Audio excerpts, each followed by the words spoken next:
ಹೋಗ ಮೇಡಮ್ ಗಾಡಿಗೆ ಬರುತ್ತೆ ನೋಡಿ ಈಗ ಗಾಡಿ ತೋರಿಸಿದ್ದೀನಿ ಕಾಲ್ ಬಿಡಬೇಡ ನಾನು ಕಾಲ್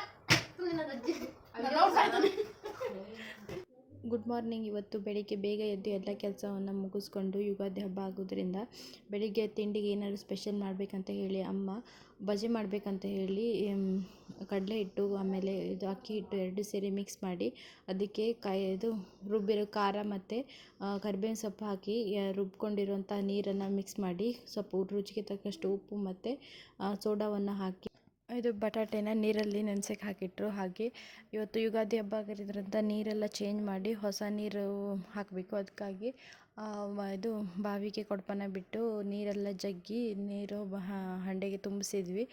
ಎಷ್ಟು ಫ್ರೆಶ್ ಆಗಿತ್ತು ಅಂತ ನೀರು ಹೇಳಿದ್ರೆ ಫ್ರಿಜ್ಜಲ್ಲಿರೋ ನೀರು ಅಷ್ಟೇ ತುಂಬ ತಂಪಲ್ಲಿತ್ತು.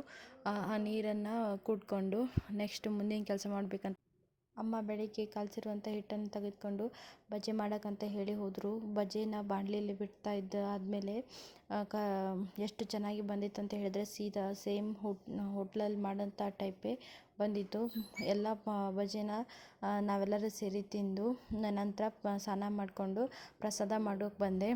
ಪ್ರಸಾದನ ಪುಟಾಣಿನ ಫಸ್ಟು ಹುರ್ಕೊಂಡು ನಂತರ ಅದನ್ನ ಪೌಡ್ರ್ ಮಾಡ್ಕೊಂಡು ಬೆಲ್ಲ ತುರಿದು ಹಾಕಿ ಅದನ್ನು ಚೆನ್ನಾಗಿ ಕಲಿಸ್ಕೊಂಡು ನಂತರ ಅದಕ್ಕೆ ಸಣ್ಣ ಬೇವನ್ನು ಸಣ್ಣದಾಗಿ ಕಟ್ ಮಾಡಿ ಅದಕ್ಕೆ ಹಾಕಬೇಕು. ನಿಮ್ಮ ಮನೇಲಿ ಯಾವ ರೀತಿ ಯುಗಾದಿ ಹಬ್ಬಕ್ಕೆ ಪ್ರಸಾದ ಮಾಡ್ತೀರಾ ಅಂತ ಹೇಳಿ ಕಮೆಂಟ್ ಮಾಡಿ.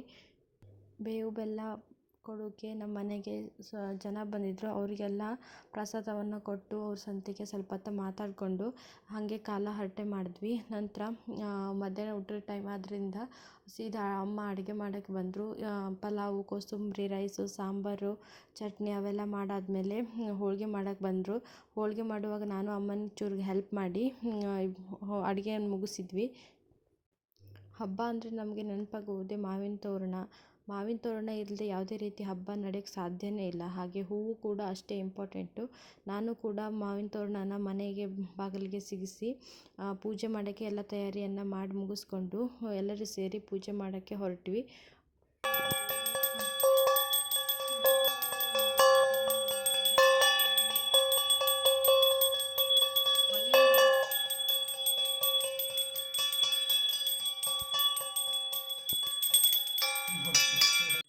ಎಲ್ಲರೂ ಸೇರಿ ನಮ್ಮ ಗಾಡಿಗೂ ಕೂಡ ಪೂಜೆ ಮಾಡಿ ಇಡೀ ಪೂಜೆಯನ್ನು ಮುಗಿಸ್ಕೊಂಡು ಪ್ರಸಾದ ಕೊಡಲಿಕ್ಕೆ ಬಂದ್ವಿ.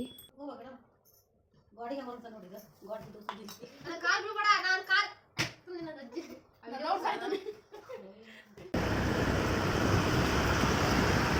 ಇವತ್ತು ಯುಗಾದಿ ಹಬ್ಬ ನಮ್ಮೂರಲ್ಲಿ ಬಂಡಿ ಉತ್ಸವ ಅಂತ ಹೇಳಿ ಮಾಡ್ತಾರೆ.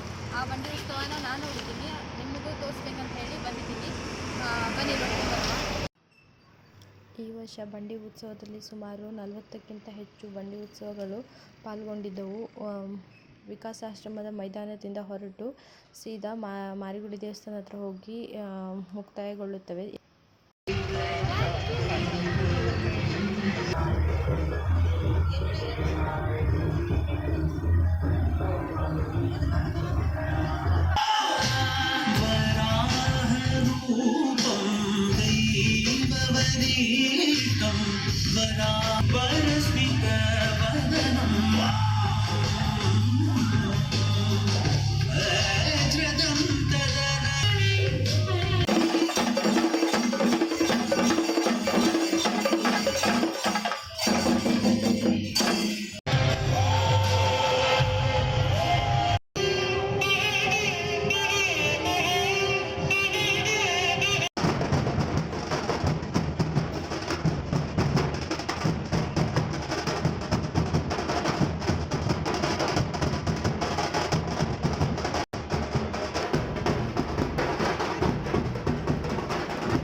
ಇರುವಂತಹ ಕಾಲದಲ್ಲಿ ಯಾರ ತಲೆ ಮೇಲೆ ನನ್ನ ಹಸ್ತವನ್ನು ಇಡುತ್ತೇನೆ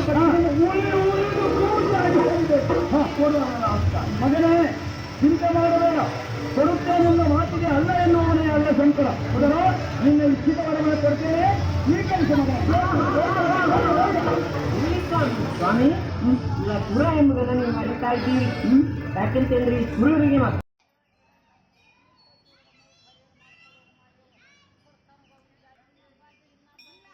ಉತ್ತರ ಕನ್ನಡ ಜಿಲ್ಲೆಯಲ್ಲಿ ಅತಿ ಹೆಚ್ಚು ಪ್ರಸಿದ್ಧವಾಗಿರುವಂತಹ ಹಾಗೂ ಹೆಸರುವಾಸಿಯಾಗಿರುವಂತಹ ಮಾರಿಕಾಂಬ ದೇವಿಗೆ ಎಲ್ಲರೂ ಬೇರೆ ಬೇರೆ ಕಡೆಯಿಂದ ಬರ್ತಾರೆ. ಹಾಗೆ ನಾವು ಕೂಡ ಯುಗಾದಿ ಹಬ್ಬದ ಪ್ರಯುಕ್ತವಾಗಿ ಶ್ರೀ ಮಾರಿಕಾಂಬ ದೇವಿ ದೇವಸ್ಥಾನಕ್ಕೆ ಹೋಗಿದ್ವಿ. ಎಷ್ಟು ಪ್ರಶಾಂತವಾಗಿದೆ ಅಂತ ಹೇಳಿದರೆ ತುಂಬ ಮನಸ್ಸಿಗೆ ಹಿತ ಆಗ್ತದೆ. ಅಲ್ಲಿ ಕ್ಲೀನ್ನೆಸ್ ಕೂಡ ತುಂಬ ಚೆನ್ನಾಗಿದೆ ಮತ್ತು ಎಲ್ಲಿ ನೋಡಿದರೂ ಡೆಕೋರೇಟಿಂದ ಕೂಡ್ಕೊಂಡಿರುತ್ತೆ. ಯುಗಾದಿ ಹಬ್ಬದ ಪ್ರಯುಕ್ತ ಫ್ಲವರ್ಸಿಂದ ಫುಲ್ ಡೆಕೋರೇಟ್ ಮಾಡಿದರು. ಎಷ್ಟು ಚೆನ್ನಾಗಿ ಕಾಣಿಸ್ತಾ ಇತ್ತಂತ ಹೇಳಿದರೆ ತುಂಬ ಚೆನ್ನಾಗಿ ಕಾಣಿಸ್ತಾ ಇತ್ತು.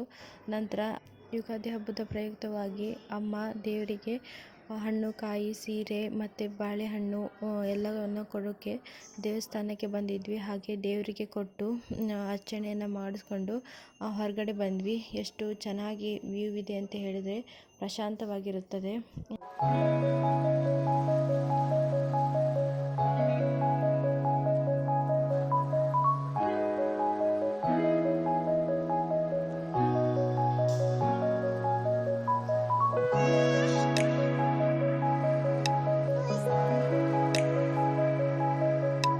ಬಂಡಿ ಉತ್ಸವದ ಬಗ್ಗೆ ಎಲ್ಲರಿಗೆ ತಿಳಿಸ್ಕೊಡ್ಬೇಕಂತ ಹೇಳಿ ಈ ವಿಡಿಯೋನ ಮಾಡಿದ್ದು. ಈ ವಿಡಿಯೋ ನಿಮಗೆ ಇಷ್ಟವಾದಲ್ಲಿ ನನ್ನ ಚಾನಲ್ನ ಸಬ್ಸ್ಕ್ರೈಬ್ ಮಾಡಿ, ಲೈಕ್ ಮಾಡಿ, ಶೇರ್ ಮಾಡಿ, ಹಾಗೆ ಕಮೆಂಟ್ ಮಾಡಿ.